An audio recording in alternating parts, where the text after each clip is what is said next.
Welcome to New Realities. I'm Alan Steinfeld, and I have a very exciting guest on the show today. She's an author, she's a medium, was originally a journalist, talking to Frances, Karen Frances McCarthy. Thank you, Karen, for being here today. And you've written a really amazing book because you are you were an atheist, and then suddenly you had this awakening to this whole other realm. So I just so people get an idea, why don't you start telling your story and your little background as being a journalist, being born in Ireland, and how you came into this material about being a medium.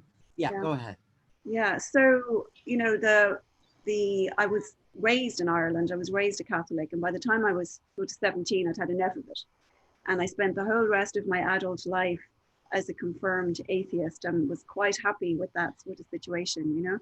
And I was a journalist. I worked in lots of different things, but I ended up, just before I wrote this book, I was a political journalist and I was covering American politics for the Irish Examiner. I was in Iraq for the Irish Times. And when I got back, my partner and I, we lived in Greenpoint in Brooklyn at the time, finally decided after a very tumultuous relationship for a few years to get married. And I had to go down to Virginia. I was researching another book at the time, and I went down to do some interviews. And while I was there, it was only about 3 weeks later, I got a phone call from St. Luke's to say he had just died suddenly in New York City of All of a sudden, he died all of a sudden, sudden heart and attack. Yeah, and he was young, wasn't he? yeah. He was just 41. So, yeah, it was. You can Wow. imagine immensely shocking. And I stayed. I just rented a house in Virginia, stayed in Virginia because I just couldn't face New York. And while I was in Virginia, all sorts of strange things started happening in this house that I was in, which I talk about in the book. Just noises, things touching me, furniture moving, lights turning on and off. And, Well, initially when wait, you're, yeah, just ask for 1 second. So after he died, it was tragic. But you didn't have any connection to the afterlife. I mean, you not, didn't until you had these things start to happen in your house, and yeah, then yeah. and what was the thing that really said to you, maybe there's something else going on here? You know? Well, it was kind of a series of things, to be honest, Alan, because, the first thing that happened, of course, the first thing you think is, this is some kind of grief induced delirium, is the first thing you think. And we're immensely adept at rationalizing away things when we want to, so strange things are going on, but they were compounding. There was just one thing you can write off, two, maybe three, four, you got to go, wait, something's going on here. So either something's going on with me or there's something else here. And what I had actually started doing, strangely enough, and I think this is the way it kind of can happen for a lot of people, helpful people started showing up in my path. So at one point I was in this little village in this little town in Virginia, and I went for a walk one day and I was in a fog and happened upon a priest. Now, I hadn't spoken to a priest since I was probably 18 years old. And I saw this priest, who was a really lovely man in this little town. And I burst into tears when I saw him. And I told him all of these things that were going on, that I thought I had become unhinged, which was very unlike me because I'm a very rational person. And so it's very frightening when you think either there's something weird going on, or even worse, there's something going on in my head.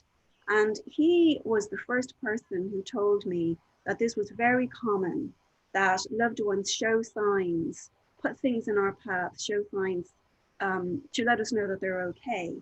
And he was one then of a series of people that helped me finally start to bit by bit open up to the possibility that there might be more to consciousness than we think. But what were the sort of things that started to make themselves? No, you said extreme, but that wasn't enough. What was it? What were the major things? Well, for some of the first third of the book, I kind of describe these things. So, for instance, I was sleeping one night and I felt somebody sit on the bed. The bed creaked. Somebody was sitting on the end of it. I could feel the whole thing. And it was behind me. And I was terrified because I thought somebody had broken in. And I flipped around to see who it was. There was nobody there at all. And I thought, oh, they've made a run for it. And it made no sense because there was no sound. It was a big room. They couldn't have gotten out. I crept around the house trying to find them after there was nobody there. So things like this, there were situations where I suddenly smelt I was just sitting down one day and I could smell my feeling, you know, we all have this smell that we don't even think about. And I just smelt it so strongly. And I was like, that's him. But the thing about smells is we can't recall a smell. You know, smells prompt memories. Memories don't prompt smells. So I couldn't understand how this has happened. It was become every day something like this was happening. And other people would have twigged this much faster than me. I mean, really, the poor guy had a lot to contend with, trying to get me to change my perspective. But these sorts of things went on all of the time, you know, and some of them were beautiful. Was he very evolved himself?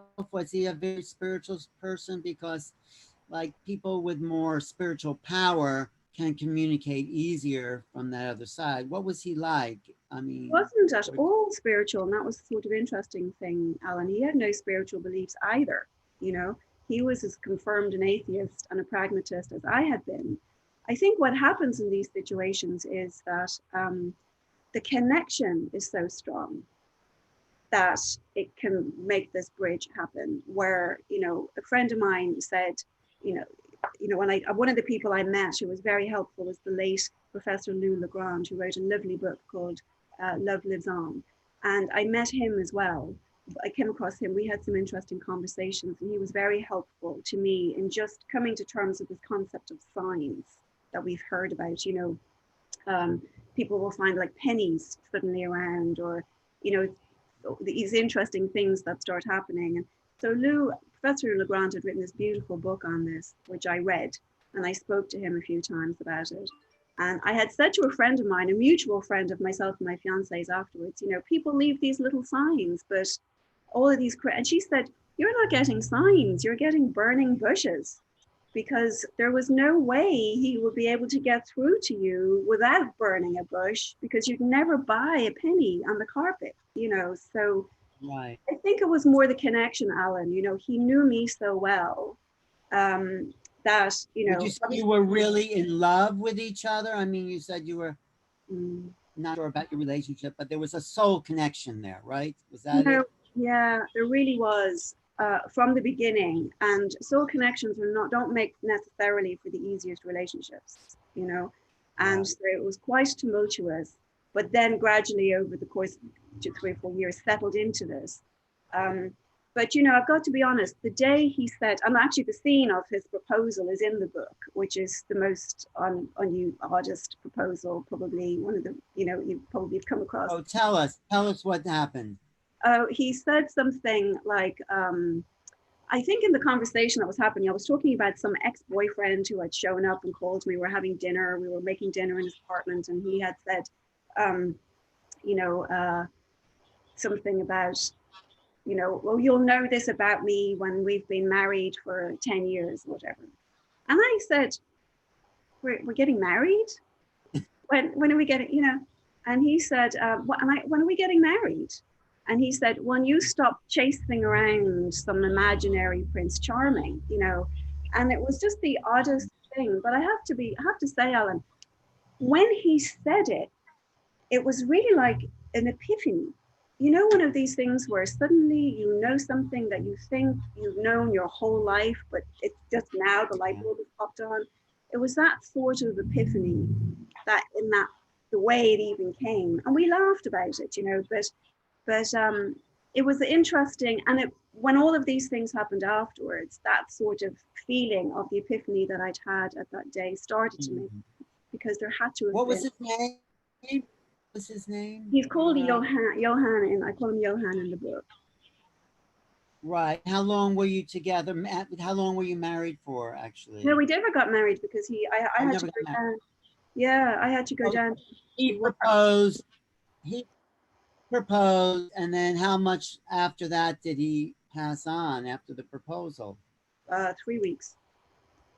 Oh, and you are all ready to jump into it, Yeah. and Well, I had to go down south on an assignment. So I had left the week later to go on an assignment. So his last 2 weeks, I was in Virginia.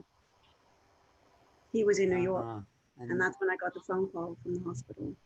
Right. Okay. Now I get the whole story. So then these things started to show up for you, and the priest helped you. And then what was the moment you thought, oh my God, there really is thing after that? Like you went from atheistic to whatever that is, a believer, something else.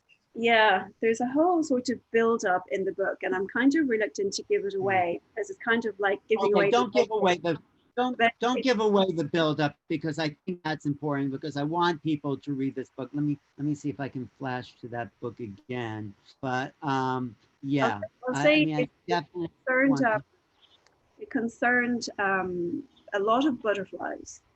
A lot of butterflies that becomes very, very apparent in the book. That, you know, some people were telling me, you know, oh, sometimes, like Professor Legrand had said, oh, maybe he'll send you a butterfly. You know, sending a butterfly is a very common sign. And I laughed at him and I said, are you out of your mind? There is no way he would send a butterfly. And if he did send a butterfly, I would never, ever associate that with him. It would be so out of character. But what started happening was butterflies ended up everywhere. Like there were butterflies crashing into me, landing on me, following me down the street. And anybody who knew him when I told him that said immediately, that's his sarcasm. And that was when I twigged, oh God, this is not just some concept of a sign. That's actually him being as the sarcastic individual he is being, you know, because that was his humor. That's the sort of thing he would do, is he wouldn't send a butterfly, he'd send a million butterflies, you know. So, and I thought that's when I realized this is not just some concept of we die and our energy goes on, or we die and we go to the right hand of God, or any of these kinds of things. That really showed me very clearly his personality in the events. And that's when I had to go, oh my God.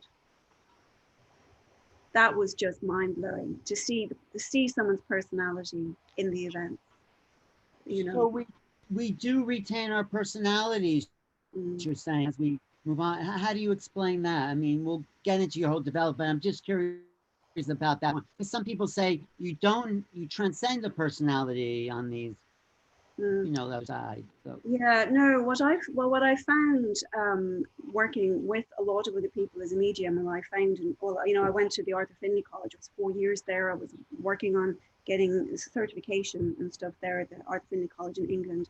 So I did a lot of formal training, and what I have found, and what the people, all of the spiritualist mediums that I've worked with have found, is that we don't just suddenly get to the spirit world and sprout wings. You know, we get to the spirit world. We've heard a lot of times people review their life. But what I have found, anytime I do any communication with him, and I will say, I have actually seen him change a little bit over the years, you know, and I do talk about this in the book at one point. How long ago was this whole event where he passed? When? 10 years. 10 years. Now, you've seen a change in your communication and relationship. And I've seen little changes in him. And, you know, my mother has since passed the spirit world, and she's there in spirit form now. And she and I have a very strong relationship now. But I've also seen little changes in her. So it really does seem that I can't say that I know that people do a life review, but we hear about this quite a lot.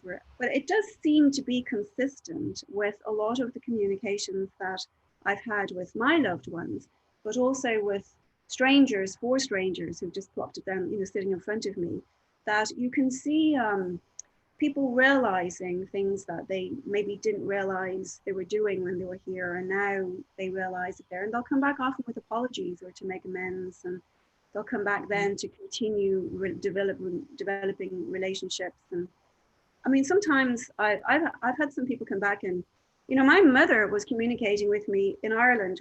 We do the wake in the house, So my mother was in her coffin downstairs underneath my bedroom after she passed away for a day. And my mother was communicating with, I was upstairs in my bed, she was downstairs in the coffin, and she was communicating with me. But that's my mother. You know, she's very like that, you know. But I've worked with people, yeah. No, it's just, no, I want to talk about you working with people. I want to just go through a little bit of your development. So Yeah. you have this revelation like, oh my God, you do survive death. You know, we do exist, but then you then be, so you dove in. Was that so fascinating to you that you wanted to know as much as possible about the subject? Well, yeah, absolutely. I mean, who wouldn't, right? You just like it's just mind blowing when you start to realize something that massive, you know. But what also started happening was other people I didn't know started showing up.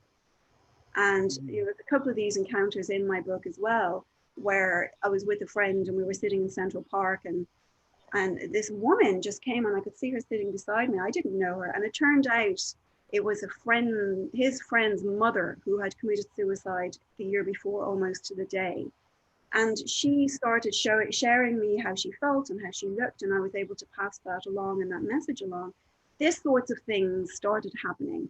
And when other people started showing up, I thought, you know what, I probably should do something with this, because what I started to see was for the few spontaneous appearances by strangers, I started to see how immensely helpful it was to the loved ones that were grieving and were left here, you know, with no answers. And it was so profoundly healing for them. I thought I really should do something with this to do this more. And what you did was then train to, because you had a basic skill. Yeah. You were already open. Your Mm. boyfriend helped open up that doorway, which I think we all have access to if we pay attention. But then you went to Finley College in England, right? To Yeah. really, that was Start Dr. training. Finley College. And Yeah, and yeah, you're absolutely right, Alan. I do believe that everybody has this ability, and it just is a question of whether or not it manifests. You know, I mean, when I say I was a complete atheist, I did remember, and I do include a couple of these conversations with my mother, of seeing strange people standing at the end of the bed when I was a child, and but I think most people, a lot of people I've come across have had those experiences, but you grow out of them and you get more concerned with being a teenager and you just don't care and it kind of can fall away. I do think everybody has that capacity to some degree. Um, I know with me, it just kind of blew open at this. And to be honest, I doubt it would have had he not died, because there was no reason for me in my life to have that re-triggered or to go on that path of investigation without that having happened, you know. So I do feel that thankfully for a lot of people, they don't encounter that kind of tragedy. And so they never have that kind of forced upon them, that realization forced upon them, which is a good thing, really, well, too. that's an interesting point. Do you think because it was such a tragedy that something shocked you into awakening as opposed to, like, let's say you were married for 20, 30, 40, it would have been different? I'm just curious about Yeah, it's hard to know. that. Yeah, it's really hard to Yeah. know. I think because it was so sudden and just so difficult and so challenging that I kind of feel like I was kind of thrown into it, you know, but with both feet. And it was either investigate this or or what you can't just go on with the furniture moving and ignoring it, you know. So You were an investigative reporter, right? You were covering the war in Iraq, and you were quite a journalist. So yeah, this was probably the most interesting thing you could pursue as far as a journalist, right? absolutely, and I kind of did in a way, and I think that was helpful because I've got to understand, always with me, I've got to understand what's going on here, what could be causing this. And I went and interviewed a bunch of people, and like the priest and the professor, and I went out to um, the Edgar Casey Center's international headquarters is there in Virginia, it's across the bay. And I went down there and I talked to them and went to their library and went to the spiritualist church. I mean, I think just my nature was something weird is happening. You've got to understand it. And and I did go really on this sort of investigation, trying to get to the bottom of it. And then you went to school. Do they train? How do they, I mean, it's a whole course of study, but how do they, because you train you to be aware of these signs, because you also talk about that in your book. It's not like they're talking to you like I'm talking to you now. There's like these beings show up, or these people on the other side. It's not like they're talking, right? Can you talk about that? Yeah, it's so the spirit world uses our psychic senses to communicate, and our psychic senses are the clairs, which I'm sure you've heard of: the clairvoyance, clairaudience, which is the ability to see, the ability to hear; clairsentience, which is the sort of psychic ability to sense; claircognizance, which is the sort of psychic ability to just somehow know something, you know. And it's more like thought to thought communication. So my mother, for instance, has a tendency to give me words, phrases, things like that. But she also, I know if I'm thinking something and I have my thoughts are interrupted, my mother does that, you know, and it's really more thought to thought, mind to mind communication than somebody whispering in your ear, if that makes sense. She probably did that. Life interrupted you too, right? So you knew it was her. Exactly. And you know, my fiance is German and I don't speak German. And every so often I'll hear a couple of German words and I have to call somebody who speaks German and phonetically repeat them so they can translate. And so that I know that's him when he does that. But he'll only do that if it's something really key and clear he wants to get across. But other than that, and working with other people, you really need to learn. You can have the innate ability, but there takes a phenomenal amount of skill to being able to understand. Because, Alan, you know, if you're working with somebody, they're blending their energy with your energy. You're feeling how they feel, you know. Now, sometimes it's hard enough to interpret how we feel ourselves, our own feelings. Now, all of a sudden, we've got somebody else sharing feelings with us and sharing a story with us through thoughts and images and feelings. And we have to learn, first of all, to develop the faculty so that we can receive more and more of that information. But we also need to learn how to interpret, how to use it, how to convey what all of that means. And that really takes some skill and takes some training. Unfortunately, you know, at the college, there are just some fantastic teachers who you just bit by bit, you just work through experience after experience. You just keep building on it until you learn to interpret what you're being given. So, like, you're using a different sensibility. Like you're tuning it. You have to fine tune your sensitivity to do this. So Absolutely. it's like you do mediumship now for people. People come, they say, you know, my father, my mother, can you talk to them and reach them? And so how does the process work? You have to understand the language, like you said, the difference between your fiance and your mother. When Mm. someone comes to you, how do you start to drop in and fine tune your sense to hear what they want to communicate, this other side? Yeah, you know, it's again, it comes to really developing your own psychic senses, really. And also, I've got to be honest, Alan, and people, I think this is too often discounted. You have to do a lot of work on your own healing and growth, Oh. you know, because if you're not healed, it's really easy then to project your own issues into somebody else's communication, you know. And so, and I do talk Yes, about, that's the big deal. That's the big problem when psychics or mediums are not clear. They'll get in the way. So yes, yeah, you and got there's a this. whole chapter in my book about that, and it was quite harmful. And this was another reason why I ultimately decided to write the book and why I took my training so seriously, was that I didn't want to then perpetrate that kind of harm on other people. So I was very, very conscious and very nervous about that, because people can have all sorts of superstitions they've just picked up from somewhere and never challenged the thinking. And then what they do is they plop those on some very grieved, bereft person sitting in front of them. You know, like I've had somebody told me one time, he's lost. Oh, pray for him, he's lost. I mean, Yeah, lost where? You know. And yeah. so, but people do this. I know. I heard a pastor told me that somebody came to her And the woman's son had just committed suicide. And the medium told her, oh, he was lost. I mean, why would you say something like that's not even true?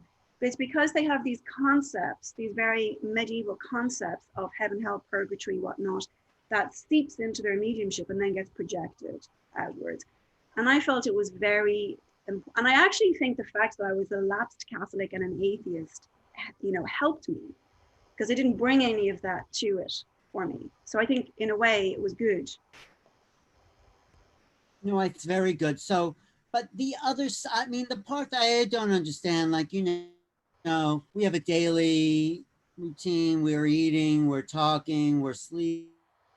What really goes on, if on as people move to the side? What are they doing all day? Not that there is a day, but what's Yeah. going on there? I know that's exactly it. There's no day, there's no time, there's no space. Our minds can't comprehend that in any way, shape, or form. So what I find when I'm communicating with people is they do a lot of approximation.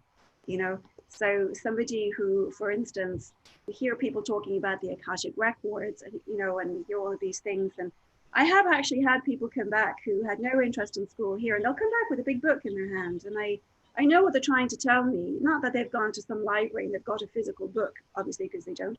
But that, what they're telling me is that they found a whole body of work that's of interest, or a whole body of knowledge there that's of interest to them that they're really enjoying. And so I think the only thing that they can do for us is to approximate their experience in a framework that we can understand. Because we can't understand no time. How can we understand what it's like to be outside time? We can't. So it has to be approximated. There's no time, but you did say there's a sort of progress people do make. Mm, So how does that yeah, work? There's no time. I mean, what's the I know. evolution? It's, I don't know, Alan. I got to be honest. I wish I did. But I do see changes in people, definitely. How that works without time, at least time as we know it, because there's no planets rotating around the sun. So whatever is going on over there, I'm not really sure.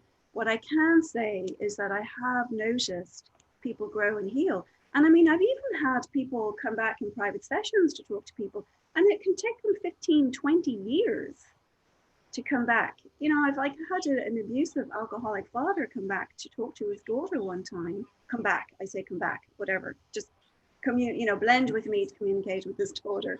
And but it took 15, I think it's 15 or 18 years before he was in a place where he was actually really be able to come back and make meaningful contact with his daughter and offer a meaningful apology and explanation.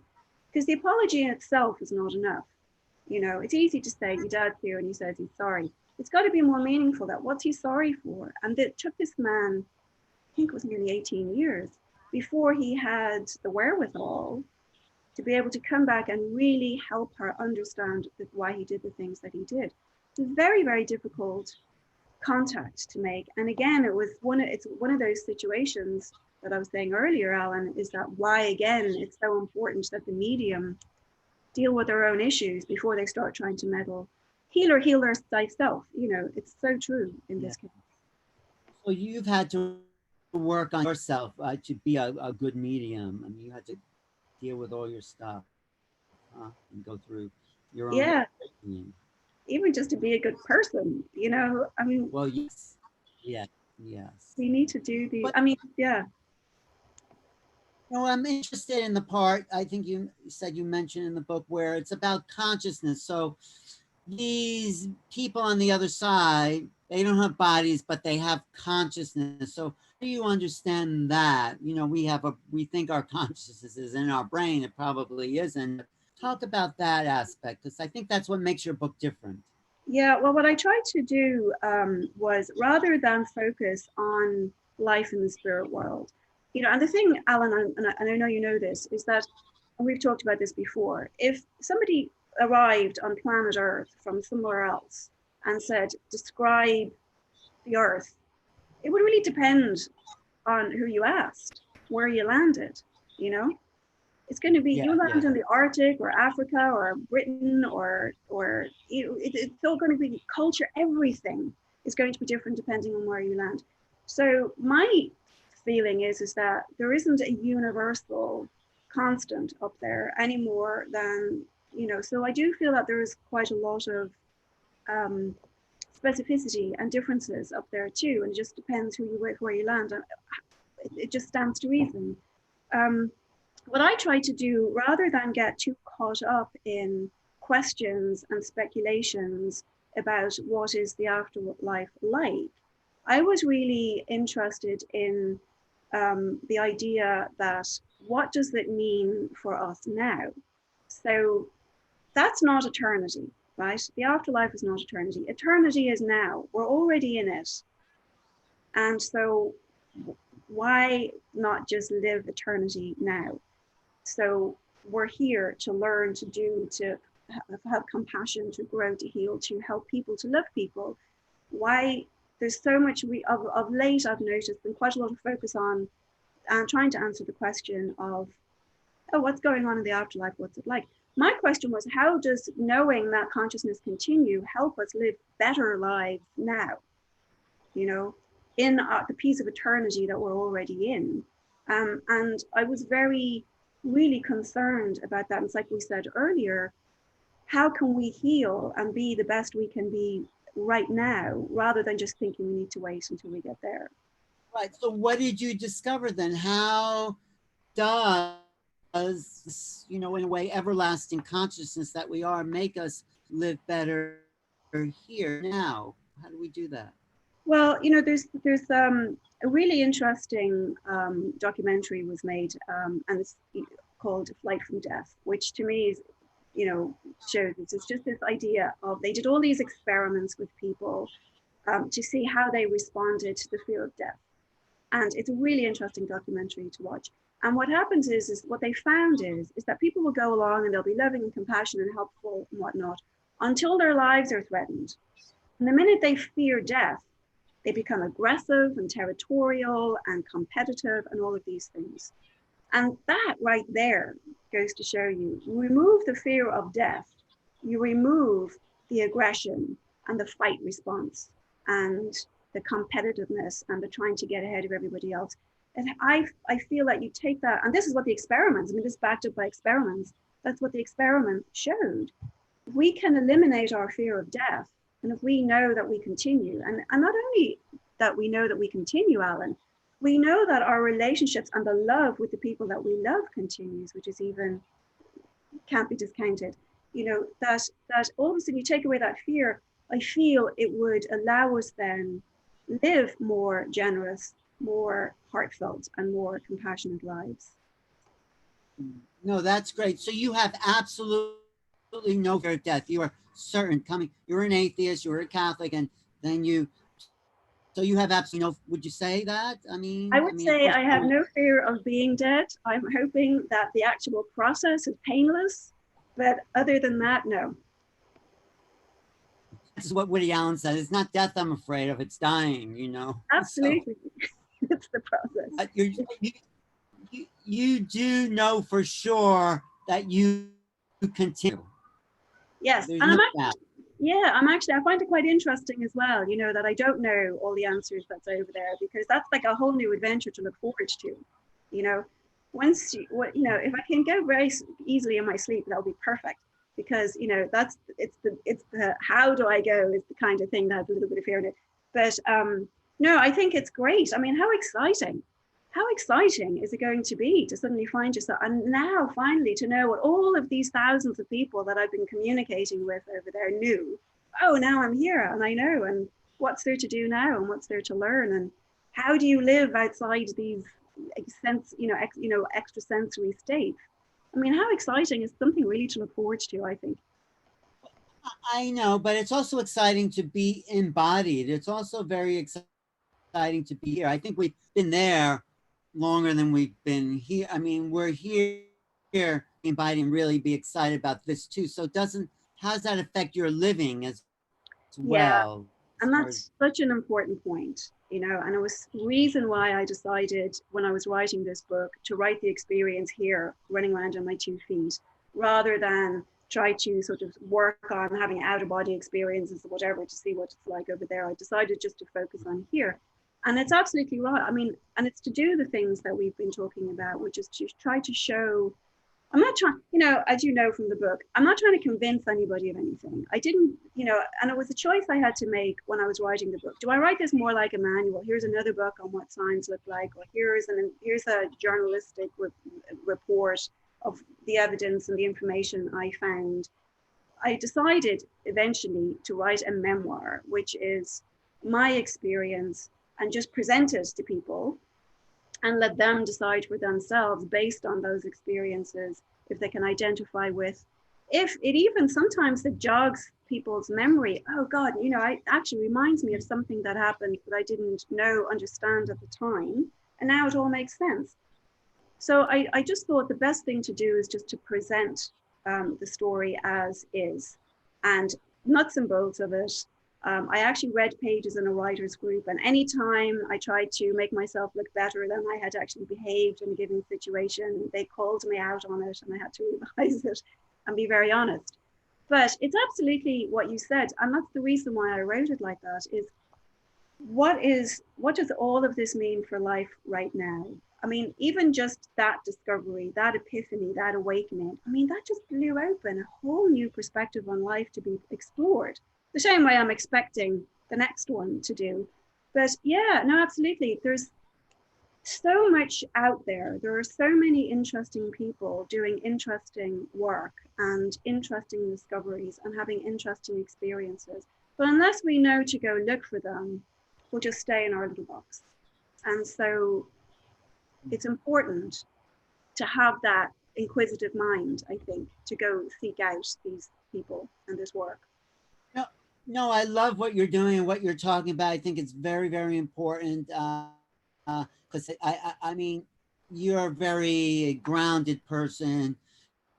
You're not fabricating something because you want to believe it. You've done studies. You're working with clients, but many of these religions that you're a part of, actually, you said you were a Buddhist too. They think, it just consciousness just dissolves. There is no sense of self. But you're saying there's a real solid sense of self beyond the body.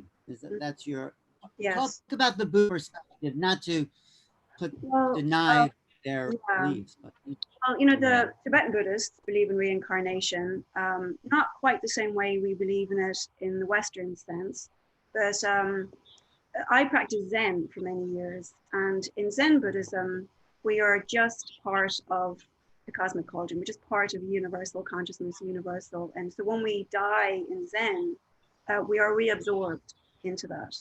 It's not like person.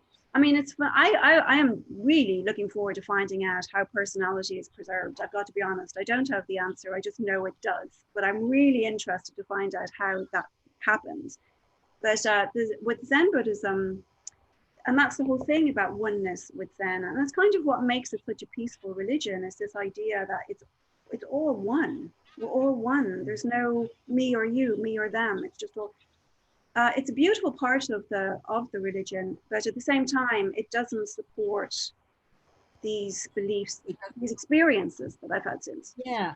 Well, could personality sort of be a vehicle that of communication to this greater part that's beyond the personality? Like, we need a personality to communicate here. If we didn't have a personality, we'd just be, I don't know what we'd be, but we are basically, we're not our personalities, but we have a personality. So when you go to the other side, could the personality also be a sort of vehicle for communicating what is beyond the personality? Do you know what I mean? I mean, at higher levels? You mean, is there a Yeah. higher Yeah, we level? really, Yeah. Yeah, yeah, one thing I just want to real quick say about the personality is that, the other word I think for personality is your spirit. I mean, when we describe somebody's spirit, oh, he's a spirited person, or that's the spirit of something, what are we talking about? We're talking about our personality, our nature, what makes us who we are, Um, there's a very interesting journalist actually called Maurice Barbanel, who's long since passed the spirit world, but he used to channel in England, English journalist, a spirit called Silver Birch. And Silver Birch, there's many Silver books. birch? Silver Silver birch? Silver Birch Birch. was his name. Okay. And he has written many books on the teachings of Silver Birch, and they were all the recording. So Morris Barbanel would go into a trance, and Silver Birch would come through and talk to the group, and these were recorded. But interestingly, in these conversations, Silver Birch explained that he was just sort of the front piece for a group of higher beings, and that we, in our limited perspective and limited understanding, wouldn't be able to understand those. He was kind of like this middleman who took this knowledge and was able to distill it to a place that we could then, as little humans here, understand. And there's a place I went to many years ago called, I think it's the IAC, it's in New York, and it's like the Academy of Consciousness or something. And they specialize in training people to have outer body experiences. Oh, the International Academy of Yeah, Consciousness. I know this. Yes, yeah. yes, yes. And I went to one of their classes one time, and they were talking about a similar thing, where it was had this huge, big, thick book, with that they give you, but and they were talking about their founder. I've got to forgive me, I can't remember his name. I think he came from Portugal, I think, and he had recorded that in, who it is, in the spirit world. He had increasingly met these higher and higher beings.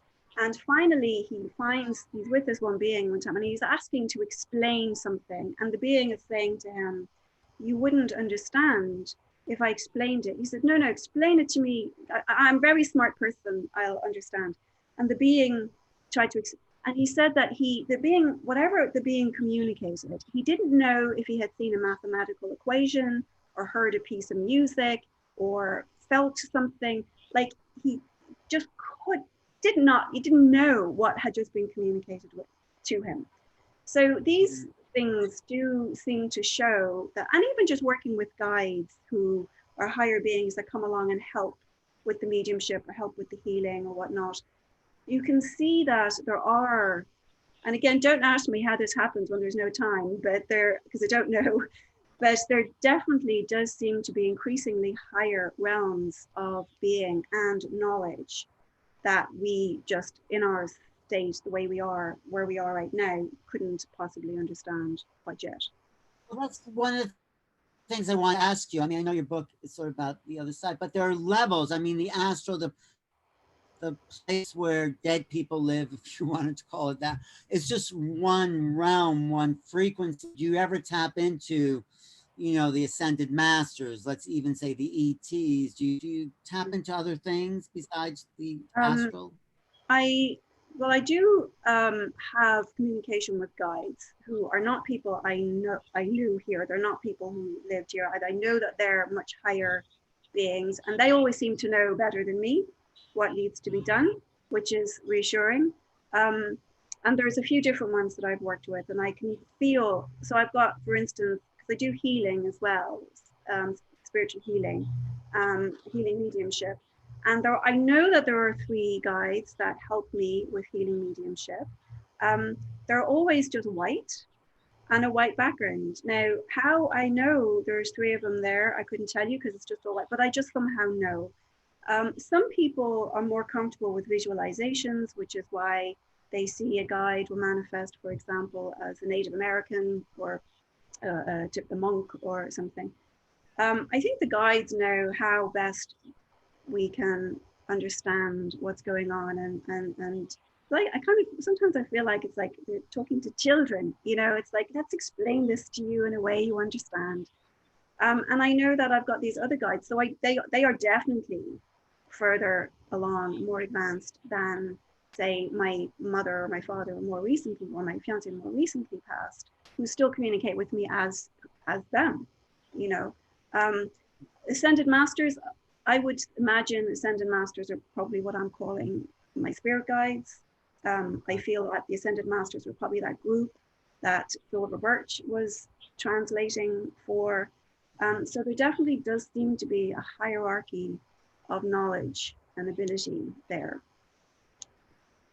Do you channel then too? Like, would you step out of the way and let these guides speak for you? I mean, I know that's Yeah, I don't think we ever can step out of the way. I think what we can do is mm, step. I mean, I do some trance mediumship. I love trance mediumship, which is, I think, what here in the States you call channeling. yes, that's what In I mean. England, Yes.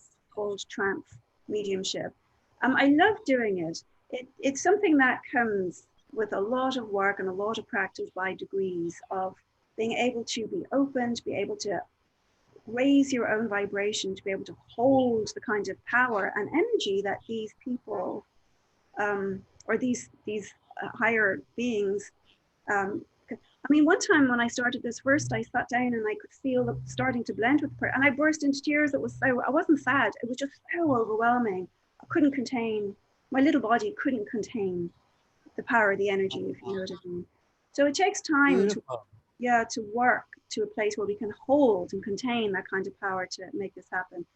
I think like that was what Morris Barbanel was, trans medium. He was channeling Silver Birch. The medium is usually sort of aware that there's somebody else speaking, but they're there in the background. That's what Mm, most trans mediums will how describe it. Um, I know that anytime I've worked with it, it is just something that has kind of flowed without me realizing it's flowing. mm, But I've been aware that it's flowing, but I'm not doing it. right. Does that make sense? Yeah, absolutely. Makes sense to me. I don't know what some of the people saying on the chat because we have some live chat. Uh, Death is sad because you no longer experience this reality. You will end up in another, but this reality is what we've been in. So I guess people maybe miss that on the other side, or you're saying they don't miss that on the other side, or I mean, Famous? I I say didn't. when oh, well, so when people do go to the other side, I mean, I guess if it's sudden, all of a sudden, there might be what they call hungry ghosts that stick around and you don't even realize that they've gone, right? I mean, there's that aspect. Well, yeah, I've got to be honest, I've heard that quite a lot, that people Mm, die and they don't know that they're dead. I've never experienced that. What I can honestly tell you, and I've sat at the bed at many a dying person, including my own mother, and I have never witnessed anyone dying alone. There's always a gathering of loved ones from the other side to comfort them. So mm, when my mother, for example, was dying, she was in hospital, and they we were just sort of waiting. They had her sedated, and at one point she kind of, there was just my brother, my father, and myself around the hospital bed. And I know at one point she sort of woke from the drip, and she looked around us, and she looked very intently at me, and then at my father, and then at a gap, like she was looking at somebody. And I yeah. was watching her do this because I was already aware of all of this because she died after my fiance. And then she looked at that person. She kind of looked kind of confused. And then she just looked at my brother, and then she closed her eyes. And I knew there was somebody there. And I said, who's, I was so exhausted because we've been sitting up with her for days. And I went, oh God, who's here? You know, who's in the room? And I heard Aunt Dolores. And I was like, we don't have an Aunt Dolores. My mother doesn't have an Aunt Dolores. You know, I couldn't understand why this woman was here. And when my uncle came up later to the hospital, I said to him, we have an Aunt Dolores? You know, and he said, I had a great Aunt Dolores. My mother had an Aunt Dolores. And he said, why on earth would you mention Dolores? She was a pill. Nobody spoke to her for 30 years. You know, I had never heard her name mentioned in my whole life. Nobody had spoken to her for many, many years before I was born. And she wasn't involved in the family, but she was at the bed, you know. And for me, that was a really nice confirmation, because it's really easy for me to know my grandmother's there, my grandfather's there, but to have somebody there that I could validate that I did not know was at the bed was very gratifying to me, because I knew there was a nice gathering building for my mother to take her across. And I found that all of the time, Alan. Anybody's bedside I've sat with, I've been aware of the gathering. And even when people communicate with me, you know, if somebody comes and they want to communicate with their mother, father, whatever, quite often they will tell me who was there, so I can say to the person, you know, your grandmother, she looked like this, you know, this is yeah, she was there Yeah. for your mother. And it's very reassuring for me. So I've got to be honest, knowing that there's such a big gathering, and there's always, and every medium I know will say the same thing, had proper training. How can, if you've got 6 people there come to collect you to help you transition, how could you get lost? It doesn't make sense to me. Right. No, I get that. And maybe if it's all of a sudden, but I get it. But talk about your healing work a little bit and how related to mediumship. I mean, what's the connection? What do you do? Yeah, well, healing mediumship is really, it's like hands-on healing. It's, it's like a form. It's like Reiki almost, in as much as it's just sort of, it can be hands-on healing. You can also just do it by distance healing. Just have someone sit with you. What it basically is I don't do any healing. I blend with my healing, my 3 healing guides. I hold the space for them to be able to, instead of sharing communication, they share healing, and then it can flow through me to the person in front of me. So sometimes, particularly if the person in front of me is sensitive, they'll feel other little sets of hands on them, which is Beautiful. That is great. So you're both a medium and a medium healer, yeah, mediumistic. communicate. I mean, I think it's just mediumship. I think the purest form of energy is healing, to be honest. And I did I was interested in both, so I trained as a healer and as a communicating medium, and I use both of them. I think they're both necessary. So if people want to find you and have an appointment either for healing or talking to someone, how would you do that? Oh, well, my website is KarenFrancisMedium.com. So that's Karen Francis Medium. Karen Francis Medium. KarenFrancisMedium.com. Okay.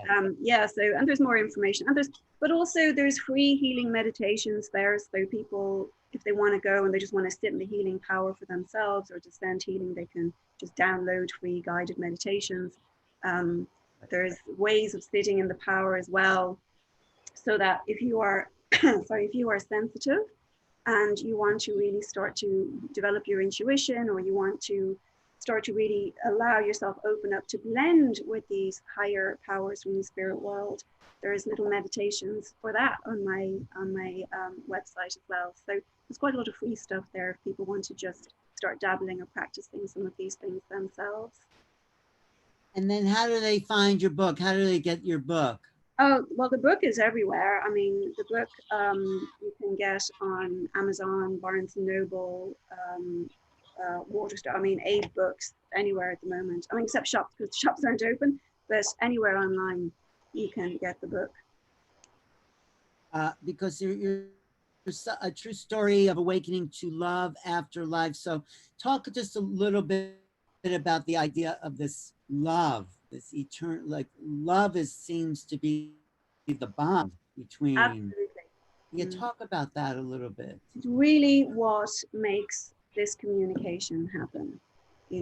It's why somebody couldn't sit in front of me and say, I want to talk to Elvis Presley, if they never met him. Do you know what I mean? What happens is that, and usually what happens is that the people and the loved ones on the higher side are aware that their loved one here is coming for a sitting, because quite often they're here before them. I mean, it was really funny one day. I don't eat sugar, I'm not really a big sugar eater. And one afternoon, I had this unbelievable, uncontainable craving for chocolate eclairs. And I actually got up and went out and went to a bakery and bought 3 of them and ate them. And I didn't know even why. And later that evening, I was working with somebody whose father had this really sweet tooth and loved them. So he was already here 4 hours before his daughter. I wasn't, you know what I mean? So they know always before us, and they see what's going on with us. So your mother or your father, they love you. They're not just going to go off and have a picnic and leave you alone. Your mother always looked at, well, if you had a mother that always looked in on you, your mother's going to look in on you. She's going to keep an eye on you. If your mother didn't look in on you and didn't keep an eye on you, there's a very good chance she's healing and growing her own issues that made that not possible for her in physical form, and quite often will come back looking for the opportunity to be able to help in some way if the recipient is open to that now, you know. Well, I think that's like the heart of your work is the love that Yeah, binds us, you know, and that's like the beautiful part of who we are as consciousness. We're not just these minds, we're these feeling yeah, beings that are yeah. eternal. Yeah. Absolutely. And it's the love between people that makes those bonds so unbreakable. But one other thing I just want to mention too is like we can say, oh well, I love my mother, my fiance, my father, and that's we're in our little group here and we're all fine. Again, it's another thing that sort of blends into this idea of the sort of the oneness and the idea of, you know, when you remove the fear of death, it allows for compassion more, is what they found just in our human nature. But just think for a moment, you know, you think, oh, well, I love my loved ones. But when we know that our loved ones are looking over us, it means that somebody else's loved ones, your loved ones, are looking over you. Now, if you're having a really hard time, Alan, and say I didn't even know you, and I just met you in this, just passing you in the street, you're having a really hard time, your mother is in the spirit world looking over you and hoping and trying to help you, right? She wants to be able to help you. Now, sometimes that help will come in the guise of a helpful person. So, say I see you and I go, oh, you need a bit of help, and I give you a bit of help. Can you imagine how happy, not you, not just you, but your mother is to see Yeah. that somebody has helped her loved one? And this goes for everybody, every day, everywhere. How happy not only are we making the person in front of us, but also how happy now are their loved ones in the spirit world who've really been trying to help. And it also shows us we don't know how much we are really loved, you know? Absolutely. Yeah. People are lonely, depressed, suicidal, even. They don't think there's anybody. If your help and others, people like you, they could just start to realize how much love there is for them. Oh, unbelievable. And you know, and it's not just the medium. I mean, I do think everybody has some mediumistic ability. Our intuition is really the language, you know. It's that nebulous way of we have of just knowing or understanding. That's the language of the spirit. They give it fancy words like declares, but it really comes down to an intuitive understanding of something. And everybody has it, and everybody can develop it, and everybody can learn to trust it. And it might not necessarily come easy for you, but you can if you want to. And I've often described it as it's like music. So some people can write concertos, some people are just fun. I mean, I can play chopsticks on a good day, that's as good as it gets. It's some musical ability, and some people are just Beethoven, you know. And I feel like it's the same with mediumship. There's a scale, there's a spectrum, but we're all on it somewhere. Right, but you had some kind. I mean, you didn't even know it, but you have some facility to play the piano, do this work. You know, you Do do. the work. Well, I do this work better than I play the piano. That's thankfully.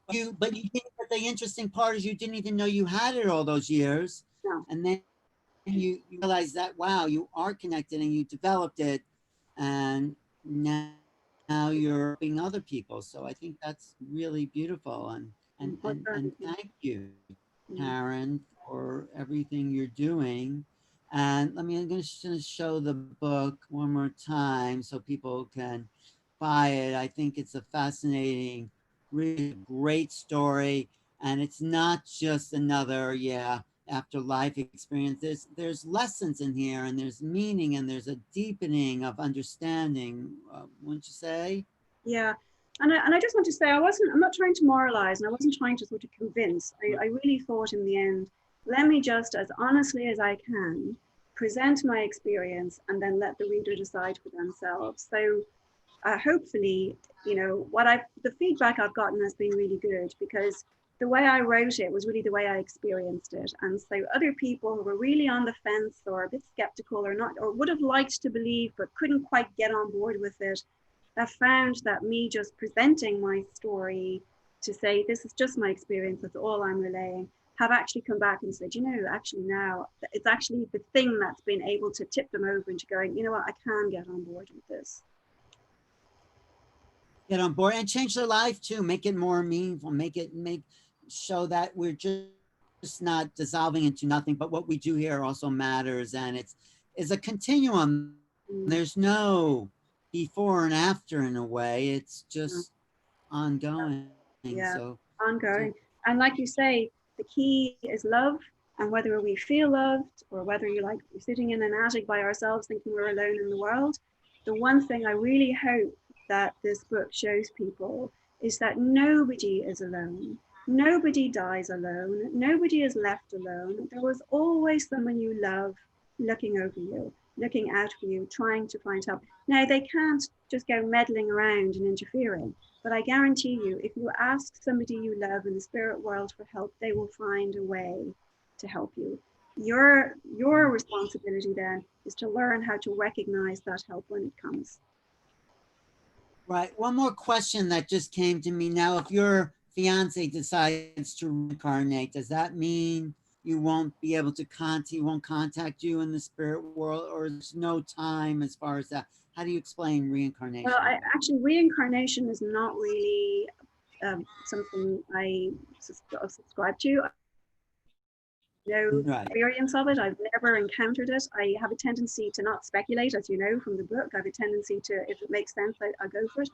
My great grandmother, who died 10 years before I was born, used to come to me when I was a kid. I didn't know who she was. My mother told me later, it's actually in the book. Now, she's, what, 4 generations back? She was still able to help me. In the early days of my mediumship, she was actually very present for me, helping me. So for me, my experience, my understanding, my investigation, my readings, and my interviewing and talking to people with vastly more experience, decades and decades of experience of this, is that we continue.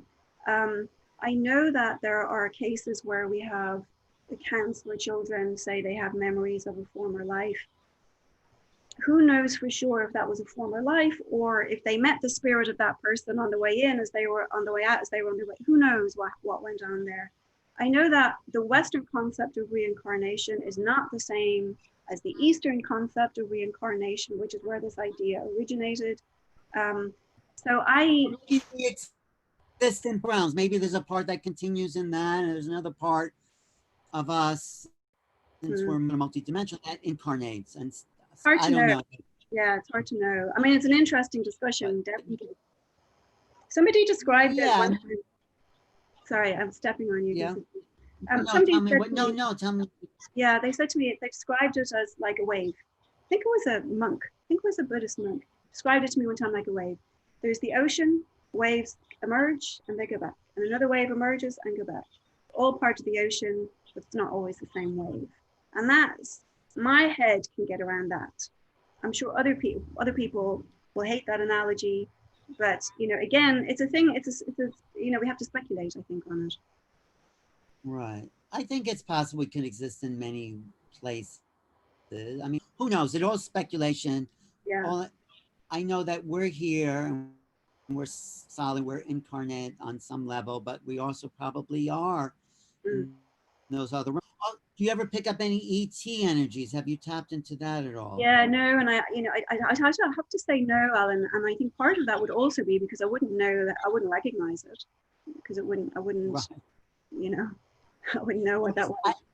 I had a friend who was a medium, and then he was sort of started to get this other level, and he realized, oh, there's these other beings. Anyway, oh, I completely agree that there would be plenty of other beings around, and it stands theoretically to sense that if we can psychically connect with each other, and if we can psychically pick up information from the living in a the psychic energy deals with the living, mediumistic energy deals with the discarnate.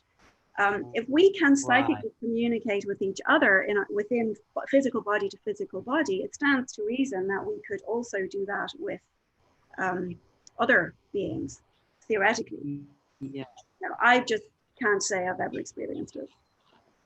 No, well, thank you. I appreciate the honesty, and also the energy and the passion you put into really conveying this message here in Till Death Don't Us Part, a true story of awakening to love after life.